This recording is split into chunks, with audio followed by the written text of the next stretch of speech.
Qala fa akhbirni an amaratiha. Beritahukan aku tentang tanda-tanda kiamat. Qala antalidal ammatu rabbataha. Rasulullah menjawab, antalidal ammatu rabbataha, seorang amat akan melahirkan rabbataha, tuannya. Ay sayyidatiha, yaitu tuannya. Yakni yaktsuru uququl aulad, yaitu yang dimaksud adalah katanya banyaknya terjadi orang-orang yang durhaka. Li ummahatihim, uququl aulad li ummahatihim, orang-orang yang durhaka terhadap ibu-ibu mereka. Fa yu'amilunahunna mu'amalatas sayyid ammatahu. Lalu mereka memperlakukan ibunya seolah-olah dia adalah tuannya. Assalamualaikum teman-teman, berjumpa lagi dengan saya di sini di channel Bang Mo.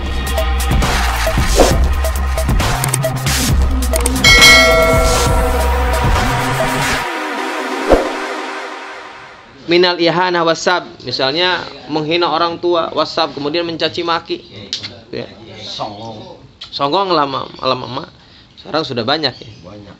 Wa antaral hufatal uratal ala tari'a asyaya tawaluna fil bunyan. Lalu nanti kamu akan melihat banyak orang-orang yang hufat itu adalah orang yang telanjang kaki, orang yang nyeker katanya, al urat orang yang telanjang, al alat orang yang fakir, orang yang susah, yatatawaluna fil bunyan. Ri'a asyai, penggembala kambing, yatatawaluna fil bunyan, mereka berlomba-lomba saling meninggi-ninggikan bangunan. Nah, ini tanda-tanda hari kiamat, bahwa kalau dalam kitab hadis yang lain disebutkan bahwa antalidal amatu rabbataha, di antaranya bukan hanya saja anak-anak yang durhaka kepada orang tua, karena maknanya ini banyak sekali ya, termasuk secara zahir pun antalidal amatu rabbataha, seorang anak yang melahirkan tuannya.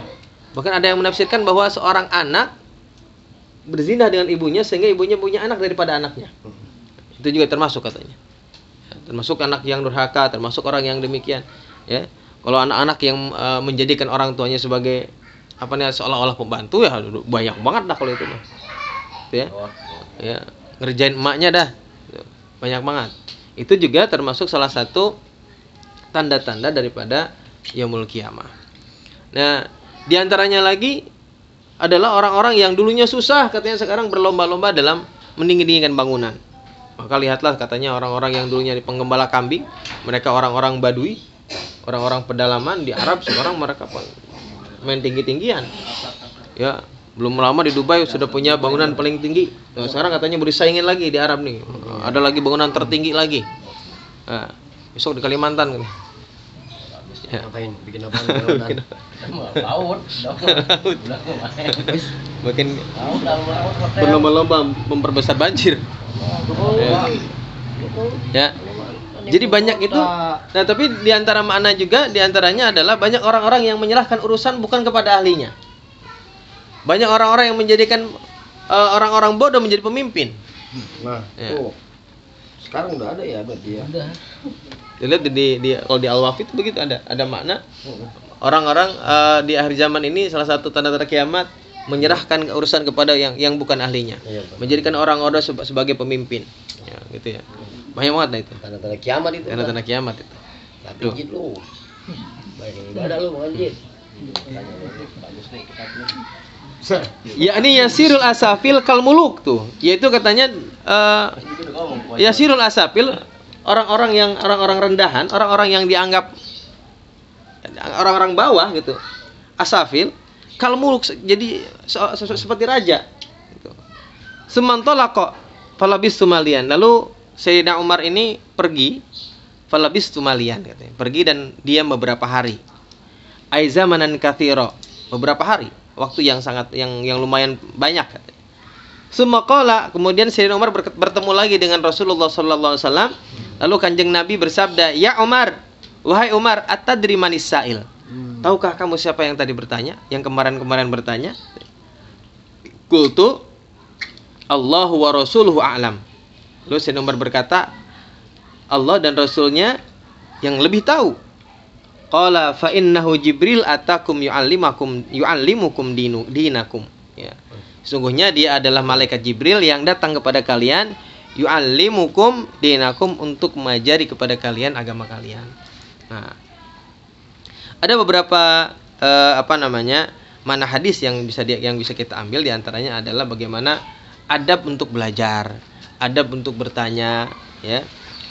Malaikat Jibril ini datang mengajarkan agama kepada kita, mulai datangnya pun ketika kita mau belajar nih, lihat ya, dalam keadaan yang sangat rapi, bersih, ya. Ini dalam syariat kita pun disunnahkan mandi ketika kita hendak berkumpul dengan orang banyak. Sunnah tuh mandi. Ya mandi. Ya, coba dah. Dalam syariat kita, misalnya mau sholat Jumat sunnah mandi, mau sholat Id sunnah mandi, mau wukuf di Arafah sunnah mandi, mau mabit di Muzdalifah sunnah mandi. Itu semua ketika mau berkumpul dengan orang banyak disunahkan mandi. Termasuk istima'un nas. Kenapa katanya? Karena itu salah satu ibadah. Karena kalau kita dalam keadaan bersih, bukan cuma kita yang nyaman. Ketika kita melaksanakan ibadah, bukan cuma kita, tapi orang-orang yang di sekitar kita pun juga ternyamankan dengan kita. Iya. Cuma kalau kita datang dalam baju lepek, keringetan, gerah, badan gak enak di sini. Iya, matahari. Iya, kita sih mungkin ya biasa-biasa aja. Orang yang di sekitar kita kasihan, ya kan? Mau jauh-jauh nggak enak sama perasaan kita. Nah,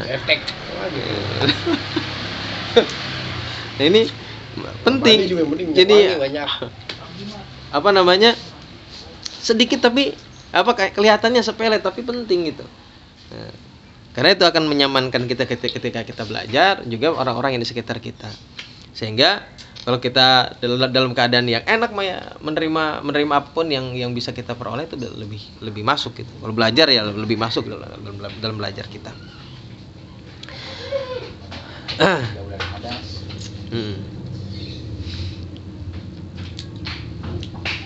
Nah, kemudian ini juga hadis ini adalah katanya salah satu yang disebut sebagai umul hadits. Kalau dalam Al-Qur'an ada surat yang namanya suratul Fatihah, disebut umul kitab, ya kan? Umul kitab itu disebut Al-Fatihah itu. Nah, ini katanya umul hadis. Kenapa? Karena hadis ini sudah mencakup semua amaliyah dalam Islam. Baik itu amal yang zahir, amal badan kita, juga mencakup amal batin kita tentang iman. Ya. Jadi ini hadis yang disebutnya umul hadis. Ya. Karena di sini mencakup semua amaliyah dalam Islam, baik yang zahir ataupun yang batin, gitu ya. Di sini dimana dijelaskan tentang iman, dijelaskan tentang Islam, bahkan tentang ihsan, yang mana ihsan ini kan amalnya adalah murni, itu adalah amal hati.